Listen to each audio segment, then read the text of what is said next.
In a recent video, I talked about priority damage, what it is, why it matters, and how it impacts the success of your Mythic Plus runs. Since then, a lot of people have asked, where does my spec fit into this? How can I build my teams around this? So, what we're going to do today is break down the damage profiles of every single spec in Season 3 of War Within. To support this, I've also created a free cheat sheet, which can be downloaded in the description and pinned comments below. So before we dive into the breakdown, we'll have a quick look at the three types of DPS profiles that we outlined in the last video. First up, we've got the Padder. This is your massive AoE damage spec, the kind that doesn't really care what it's hitting. We can think of it like a Warhammer. You swing it, it hits everything for equal force indiscriminately, be that mobs, lieutenants, casters, whatever it might be. Next up, we've got the Prio DPS. These specs focus more of their damage on one target while cleaving onto the targets around it. We can think of this maybe like a greatsword. You put most of your force into the main enemy, but the sword will still sweep across the rest of the packs and do some damage. It's more focused than the Warhammer, but still capable of hitting things around it. And then lastly, we've got the Funneler. This class does even more damage to its primary target because there are other mobs present. So we are going to call the Funneler like an assassin dagger. The more targets there are around the mob that it's aiming for, the easier it is for the assassin to sneak up and do maximum damage. However, I guess they can also slice things as they're going along the way. Yes, I know this is a bit of a stretch of an analogy, but don't at me, I kind of really wanted it to work. So as a quick TLDR, we've got Padders hitting all mobs equally in AoE situations. We've got Prio DPS sitting somewhere in the middle, hitting more damage onto the focus mob while cleaving onto everything around it.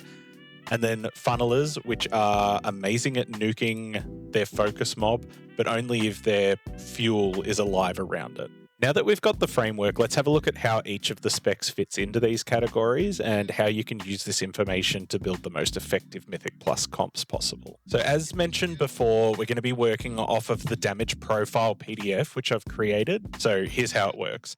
First, we've got the green bar. This is representing how much pad damage a spec typically puts out. The longer the green bar, the more paddy the damage profile is. The red bar represents priority damage.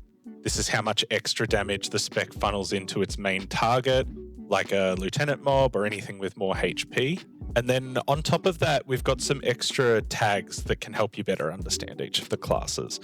If you see this funnel icon, this means that the spec's priority damage increases as a function of other mobs being around. If it has the hybrid tag, it means it can shift its rotation mid-pull to focus either more pad or more priority, meaning that there's a little bit more flexibility baked into the playstyle. Build-dependent specs change a lot based on their talents. So these are classes that can go one way or the other, and it's generally dependent on which talents they're running. And then finally, we've got target capped. So target capped classes, while all classes are target capped to a degree, there are some that are hard capped at a lower target limit, meaning that they basically get no value from having additional mobs past a certain number. So to keep this video from dragging on for ages, we're just going to go through a few example specs to help break this resource down, and then you'll be able to get the idea pretty quickly of where other specs fit within this framework. So first up, we'll look at the Retribution Paladin. Looking at the graphic, we can see that Ret leans pretty heavily into pad damage, especially during large AoE pulls. It's been marked as build dependent because your talents do make a big difference here. If you go something like Divine Arbiter or Empyrean Legacy, you're going to boost your priority damage. If you take something like Searing Light, you'll be leaning way harder into pad.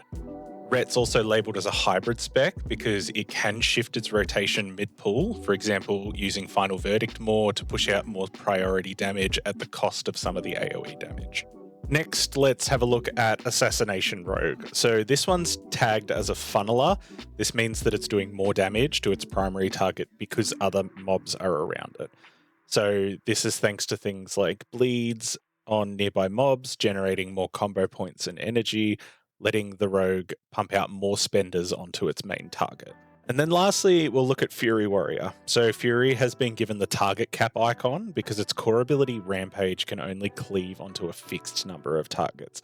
Unlike other specs where there's diminished returns in AoE, but they still scale as a function of more mobs being around, Fury gets no additional value from having extra mobs beyond the target cap.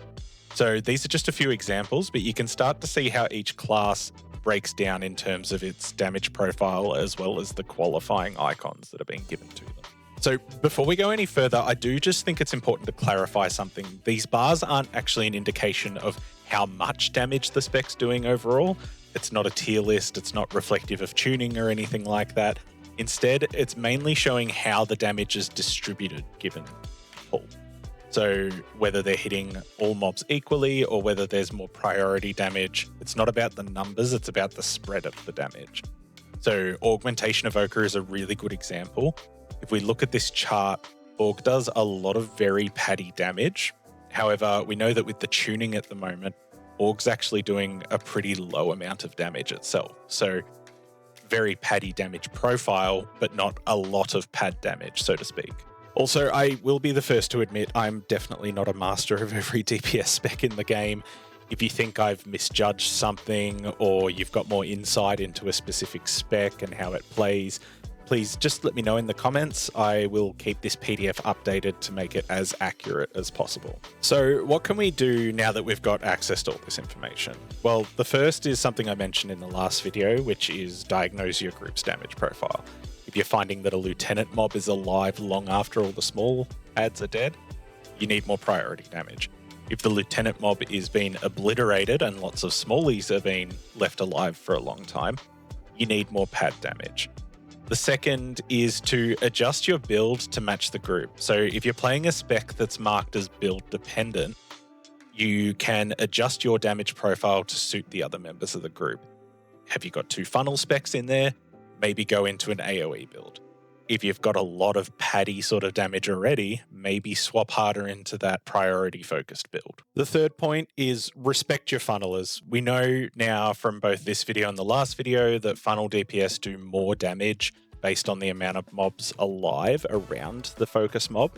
So if you have a situation where there's lots of small mobs around either a lieutenant or a boss, then mindlessly AoEing those packs down is going to hurt your overall damage for the group at the very least.